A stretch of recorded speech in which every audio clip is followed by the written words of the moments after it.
भाजपा की ही विचारधारा है कि मौत पे भी वो राजनीति कर लेती है। ये हिंदू धर्म एक एक आदमी एक एक बच्चा जानता है कि सबको जाना है। सत्य मतलब धरती पर अगर कोई सत्य है तो यही है कि जो आया है वो जाएगा, लेकिन जो आदमी चला जाता है तो कम से कम उस पर अफसोस लोग जताते हैं। वो अफसोस नहीं जता रहे हैं, वो भी खिलखिला के हंस के बता रहे हैं कि वो मोक्ष को प्राप्त हो गया। तो जनता पार्टी की विचारधारा से प्रेरित है, भगवा ओढ़ के वो भारतीय जनता पार्टी का काम कर रहे हैं। जनता में लोगों को बुला के एक मठ के महंत हो के लोगों को बुला के भ्रमित करने का काम करते हैं, हिंदू मुसलमान करने का काम करते हैं।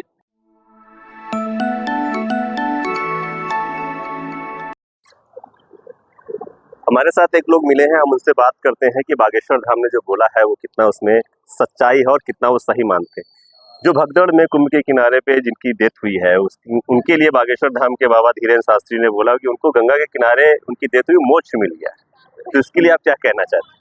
देखिए, ये तो वो एक्चुअली बागेश्वर धाम जो कर रहे हैं वो जो संत महात्मा करते हैं वो ना करके वो भारतीय जनता पार्टी की जो विचारधारा है उससे प्रेरित होकर वो ये भाजपा की ही विचारधारा है कि मौत पे भी वो राजनीति कर लेती है। दूसरी तरफ हमारे हिंदू धर्म के महाराज उन्होंने क्या कहा कि अगर बागेश्वर धाम को मोक्ष चाहिए तो आ जाए, हम एक धक्का दे दें उन्हें भी। तो ऐसा किसी की मौत पे इस तरह की, देखिए ये तो आपको बताने की जरूरत नहीं है। ये हिंदू धर्म एक एक आदमी एक एक बच्चा जानता है कि सबको जाना है। सत्य मतलब धरती पर अगर कोई सत्य है तो यही है कि जो आया है वो जाएगा, लेकिन जो आदमी चला जाता है तो कम से कम उस पर अफसोस लोग जताते हैं। वो अफसोस नहीं जता रहे हैं, वो भी खिलखिला के हंस के बता रहे हैं कि वो मोक्ष को प्राप्त हो गया। तो ऐसी घृणित मानसिकता के खिलाफ है। ये बाबा कम भारतीय जनता पार्टी की विचारधारा के प्रचारक ज़्यादा हैं और उन्हीं की नाम पे भारतीय जनता पार्टी की सुख सुविधाएं लेके, उनके पुलिस की तमाम तरह की सेवाएं लेके और तमाम सुरक्षा कवच लेके घूम रहे हैं और भाजपा का प्रचार जगह जगह कर रहे हैं। और जो वो बोल रहे हैं ऐसी ही मानसिकता भारतीय जनता पार्टी की है। और आज कुंभ में जो पोजीशन है, जो घटना घटी है, उस पे जो आप 7 करोड़ आ रहे हैं, 9 करोड़ आ रहे हैं, 2 करोड़ आ रहे हैं, सब गिन ले रहे हो। कितने लोग मर गए ये नहीं गिन पाए। एक एक जगह आप बचा रहे थे, सुरक्षा कवच है, ड्रोन है, सीसी कैमरे हैं, वो आज तक आप किसी को दिखा नहीं पाए। तो कुल मिला के भारतीय जनता पार्टी की सरकार झूठी है, भारतीय जनता पार्टी के मुख्यमंत्री झूठे हैं। ऐसे मुख्यमंत्री को जिम्मेदारी लेके इस्तीफा दे देना चाहिए। अच्छा पंडित जी, आप ये नहीं लगता आपको कि अभी धीरेन्द्र शास्त्री थोड़ा सा दिमाग से बड़े नहीं हुए, अभी नहीं है, जब ये कहते हैं कि कुंभ में जो नहीं आया है वो देशद्रोही कहलाएगा, नहीं नहाएगा तो देशद्रोही कहलाएगा? ऐसा नहीं लगता कि मानसिक विकास कुछ कम हुआ? नहीं, मानसिक विकास उनका कम नहीं हुआ है, आप समझ ही नहीं रहे हो। हमने आपको बार बार कहा, वो भारतीय जनता पार्टी की विचारधारा से प्रेरित है, भगवा ओढ़ के वो भारतीय जनता पार्टी का काम कर रहे हैं।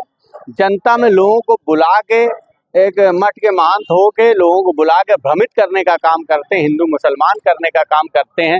इसलिए वो भारतीय जनता पार्टी का काम कर रहे हैं और जो भारतीय जनता पार्टी का जो सीक्रेट सेल उनको पॉइंट देता है उसी पॉइंट पे वो काम करने का काम करता है। अच्छा, एक चीज और आती है, अभी चंद्रशेखर आजाद रावण ने बोला कि ऐसे बाबाओं को इस घटना के बाद सजा होनी चाहिए, जेल होनी चाहिए, FIR होनी चाहिए, क्योंकि इन लोगों के झूठे बयानबाजी की वजह से वहाँ भीड़ बढ़ी और इस तरह की घटना हुई। आप इससे कितने?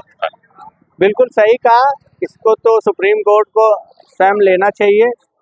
और चूंकि आप लगातार देख रहे हैं किस तरह हिंदुस्तान की व्यवस्था है कि 1% आबादी के पास देश का 80% धन है और 20% 80% आबादी 20% धन पर निर्भर है आर्थिक व्यवस्था। इसी तरह जो कुंभ का मेला था, 800 लोगों का प्रोटोकॉल जारी हुआ। एक हमने मीडिया चैनल में देखा था, उन्होंने बताया था कि 800 लोगों का अभी तक प्रोटोकॉल जारी हुआ। 800 लोगों के लिए कुंभ मेला क्षेत्र के आधी जगह उनके लिए रिजर्व की गई और आधी जगह में पूरे हिंदुस्तान का जो वहाँ श्रद्धालु आया उसके लिए VIP के लिए। अगर आपको इतनी VIP से प्रेम था, VIP वहाँ VIP क्या, भगवान बाबा के यहाँ क्या VIP, सब एक है। ऐसे गंगा मैया के चरणों में सब एक है। तो आपने ही व्यवस्था बिगाड़ी, आप झूठे वादे झूठे सपने दिखा के आपने लोगों को बुलाया और लोगों को बुला के उनके एक तरह से इनके खिलाफ 302 का मुकदमा लिख के सुप्रीम कोर्ट को संज्ञान लेना चाहिए, संज्ञान लेना चाहिए, बिल्कुल लेना चाहिए, बिल्कुल लेना चाहिए। इसके जिम्मेदार मुख्यमंत्री योगी आदित्यनाथ है। आपको लगता है कि वाकई के ये एक भगदड़ एक प्राकृतिक कह सकते हैं या ये कह सकते हैं कि जैसे कुछ सुनने में आ रहा है कि शायद किसी की नहीं, देखिए, मनसा के तहत हुआ या किसी आप और एक ने बात समझिए, षड्यंत्र की तरह कराया? षड्यंत्र कुछ नहीं होता। आप 100 करोड़ की व्यवस्था, आपने बाबा का बयान देखे होंगे। सबसे पहले तो खुद को भगवान नहीं बनना चाहिए। उन्होंने मेला शुरू होते ही कहा था कि समाजवादी पार्टी की सरकार में भगदड़ मचा करती थी, आपको याद होगा वो बयान। और हमने देखो कितनी शानदार व्यवस्था की है और 100 करोड़ लोगों के लिए व्यवस्था की है। आप 100 करोड़ की व्यवस्था की बात करके 2-4 करोड़ लोगों के लिए वहाँ पे व्यवस्था नहीं थी, भगदड़ मची और लाशों को छुपाया जा रहा है, लोगों के साथ मिसबिहेव हो रहा है, लोग अभी भी लापता हैं, 200 से ज़्यादा कैजुअलिटी हुई है, लोगों के बयान आ रहे हैं।